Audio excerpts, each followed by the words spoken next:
Leviticus 8 to 10, priests were set apart to represent the people before God and to represent God before the people. Only God can set a priest apart. A person's position won't accomplish this. We must know God, know Christ, in order to make him known to others. Christ is the ultimate priest who brings us to God and God to us. Blood was shed by animals as sin offerings for the priests as well as the people.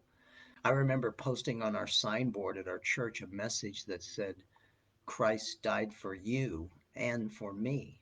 This says that we too recognize that we are sinners who need a Savior, not a bunch of self righteous hypocrites. This says we didn't come to Christ because we thought we had it all together.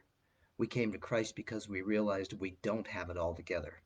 And you can come too.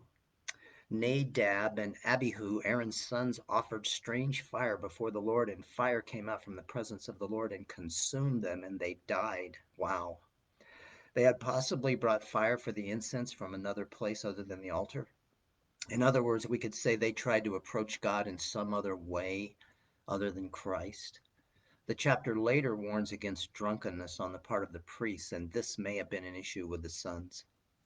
Regardless, God proves he is most serious about how we approach him and holds leaders responsible and accountable. God is merciful, gracious, and compassionate toward us because of what Christ has done for us on the cross, but he will not be mocked. Matthew 25:31 through 46, as the time comes to enter the millennial kingdom, Jesus pronounces judgment on the nations. He puts the sheep on his right. Sheep are those who have recognized their need for the great shepherd, and there is evidence of their relationship and fellowship with him, as they have reached out to others in his name, giving food, shelter, and clothing to those in need, and visiting the sick and prisoners. The goats are on his left and are destined for eternal punishment. Their lack of relationship with the shepherd is evidenced by their lack of the same services to others.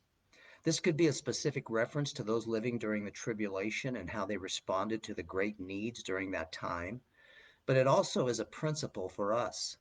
If we are indeed sheep who have seen our need and come into relationship and fellowship with the shepherd, Christ himself, there will be evidence of this as we serve others. This is the heart of Christ, and if he lives in us, we have this same heart.